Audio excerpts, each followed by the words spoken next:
que buscar ediciones que son buenas, o sea, que recogen realmente lo que ellos recogieron por los pueblos y no otras cosas dulzonas.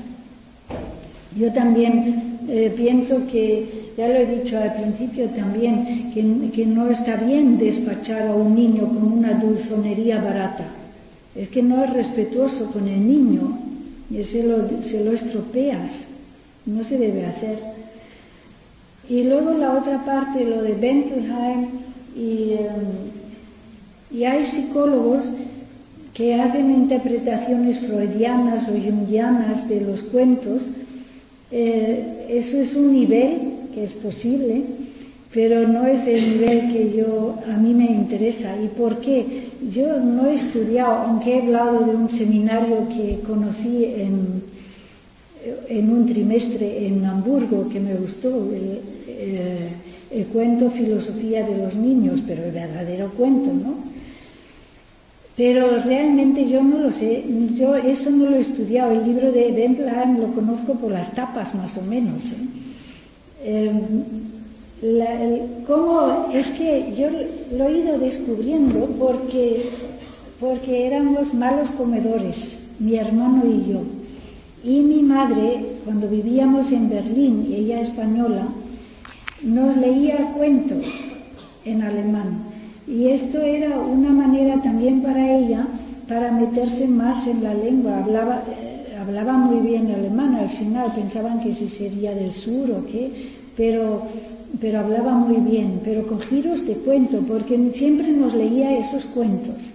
Esos cuentos los he mamado junto con las cenas, sobre todo. Se me han quedado muy grabados y muchas veces en la vida, cuando me he encontrado con algo que no sabía encajar o no sabía cómo entender, he recurrido a algunos cuentos. O sea, parecido a como he recurrido a la Biblia, muy parecido. Yo a veces digo que mi religión original es el cuento, porque realmente soy de una zona de diáspora y el Evangelio de verdad bien conocido, lo he conocido un poco más tarde. A los 15 años yo no sabía lo que era un rosario. No sabía que Jesucristo vivía ahora. No lo sabía. O sea, pues no me había enterado. Y eso que tenía un pequeño catecismo para niños que leía y releía, y una Biblia para niños que leía y releía, pero había muchas lagunas. Y esos libros, esos que he dicho, me han ayudado mucho a encontrar mi camino, pero también los cuentos. Y de ahí viene eso que yo veo en ellos. Lo que pasa es que no lo veo a primera vista. Cuanto más los leo y luego los explico. Por ejemplo, en los cursos de Zen que doy, casi siempre el último día es un cuento. Hay una exposición ese día y es un cuento. Y a medida que los cuento, me entero más. Por ejemplo, eso que he dicho hoy de la dimensión mundial, se me ocurrió ahora en el tren viniendo para acá.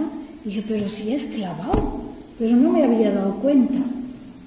Y el libro que recoge ese cuento y otros 9, en todos ellos salen animales, que va a salir en Desclés de Brouwer el 10 de marzo me dijeron, hace 3 días, pues allí eso no lo pone, porque no lo había visto todavía. O sea, es como una cosa que voy viendo. No es que, como alguien me preguntó hace poco, si es que ¿qué esquema aplico yo a los cuentos para verlos? No, es otra cosa, diferente. En eso la contento, porque los niños y las niñas los que me devuelven. Sí. Cuando les cuento detalles que yo no he visto. Sí, también, sí. Yo quiero preguntar que a la vista de lo que he oído, me parece que los cuentos son una pequeña teología infantil, ¿no? ¿Una pequeña? Teología infantil. Bueno, si lo quieres llamar así, los mitos son mitos, Tienen elementos muy antiguos de mitos indogermánicos. Y los mitos hablan siempre de muchas formas diferentes de cómo se llega a ser lo que se es. No meten a Dios allí, pero por eso yo no lo llamaría teología.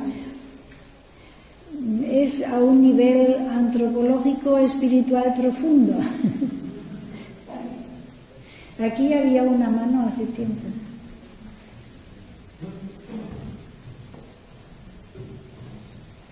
Sí, quería preguntar, un espiritual dentro de este proceso que cuento, si ya de la vena corresponde a esta parte profunda de nuestra base espiritual real,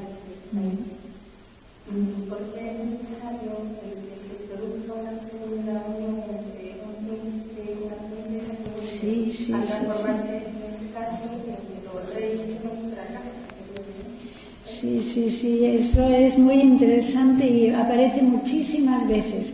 Es como si hubiera una segunda edición, una segunda infancia, ingenuidad o integridad, una original y otra habiendo pasado por todo ese desarrollo. O sea, una cosa es el niño que vive no todos los niños, pero digamos idealmente, ¿no? Vive en ese mundo todavía. Y otra es la persona adulta que tiene que llegar a ser como los niños sin dejar de ser adulta, porque claro, ha aprendido muchas cosas y tienen un gran valor. O sea, la inteligencia tiene un gran valor, pero siempre que se nutra de esas raíces profundas. Cuando la inteligencia se convierte en el dictador y elimina todo lo demás, entonces acaba haciendo mucho daño.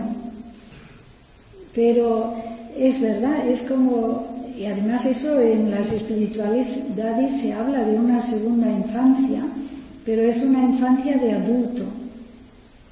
Sería como una conciencia de lo que somos, despertar, sería como la conciencia de saber de lo que somos. Sí, es una conciencia, es un despertar de la persona adulta. Hay que volverse. Mi maestro zen japonés decía, él conocía algo, el Nuevo Testamento, decía, el zen es un camino para hacerse pobre de espíritu y volver a ser como los niños, pero no infantiloide, no es dar un paso atrás, es un paso hacia adelante, incorporando todo lo que la persona en su vida, a veces intentando por aquí o por allí, a veces equivocándose, ha madurado, ¿no? Pero volver a vivirlo desde las raíces. ¿Perdón? ¿Por qué el mal es necesario? ¿Por qué el mal es necesario? Sí, esta es la pregunta. Yo no sé si alguien ha dicho alguna vez que el mal es necesario, pero sí la humanidad se ha preguntado siempre por qué hay mal y de dónde viene, ¿no? Los mitos intentan explicarlo así. El Buda lo dice de otra manera. El Buda dice, esas son las 4 nobles verdades. Todo es sufrimiento. El sufrimiento viene del apego. Porque todo es transitorio y si yo me apego a algo y luego se me va, pues me produce sufrimiento. O si yo quiero conseguir